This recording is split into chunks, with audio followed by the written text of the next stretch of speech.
M മിജിൻ MLAയോട് മോശമായി പെരുമാറിയെന്ന് കണ്ടെത്തിയ Kannur town SI PP Shameel അവധിയിൽ പ്രവേശിച്ചു.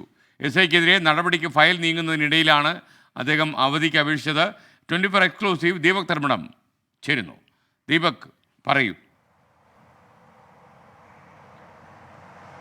Good morning SKN. കഴിഞ്ഞ വ്യാഴാഴ്ച, അതായത് കൃത്യമായി പറഞ്ഞാൽ ഒരാഴ്ച മുൻപാണ് കണ്ണൂർ കലക്ട്രേറ്റ് മൈതാനത്തിൽ വെച്ച് ഒരു നഴ്സസ് യൂണിയൻ്റെ ഒരു പരിപാടിയുമായി ബന്ധപ്പെട്ട് ഉദ്ഘാടകനായി എത്തിയ വിജിൻ MLAയോട് ടൗൺ SI മോശമായി പെരുമാറിയത്.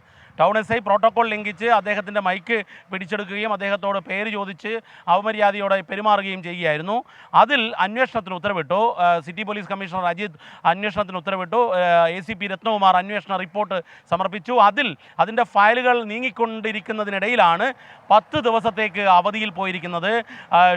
SI ഷമീൽ അവധിയിൽ പോയിരിക്കുന്നു. നമുക്ക് ലഭ്യമാകുന്ന സൂചന അനുസരിച്ച് അദ്ദേഹം കണ്ണൂരിൽ തുടർന്ന് സേവനത്തിനുണ്ടാകില്ല എന്ന സൂചനകളാണ് ലഭിക്കുന്നത്.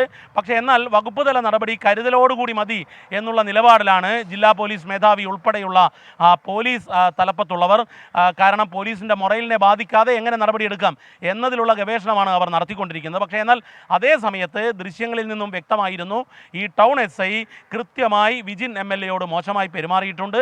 അദ്ദേഹത്തിൻ്റെ മൈക്ക് പിടിച്ചെടുക്കാൻ ശ്രമിച്ചു. ഇതിൽ ഏറ്റവും പ്രധാനപ്പെട്ട പ്രശ്നം, ആദ്യത്തെ വീഴ്ച ഈ കലക്ട്രേറ്റ് കോമ്പൗണ്ടിനകത്തേക്ക് ഒരു പ്രതിഷേധക്കാരെയും കടത്തിവിടാൻ പാടില്ലാത്തതാണ്. പക്ഷേ എന്നാൽ കടത്തിവിട്ടു എന്നുള്ളതാണ് ആദ്യത്തെ വീഴ്ച. രണ്ടാമത്, വളരെ സൗമ്യനായ MLAയോട് അധിക്ഷേപകരമായി പെരുമാറുകയും ചെയ്തു. എന്നാൽ ഒരാഴ്ച പിന്നിടുമ്പോൾ ഇപ്പോൾ SI 10 ദിവസത്തേക്കുള്ള അവധി അപേക്ഷ നൽകിക്കഴിഞ്ഞു എന്നാണ് സിറ്റി പോലീസ് കമ്മീഷണറിൽ നിന്നും മനസ്സിലായത്. ഏതായാലും SI അവധിയിലേക്ക് പോകുന്നു. നടപടി ഫയലുകൾ നീങ്ങുന്നതിനിടയിലാണ് ഈ അവധിയിലേക്ക് പ്രവേശിച്ചിരിക്കുന്നത്. SKN. Okay, thank you Deepak Dharmadam.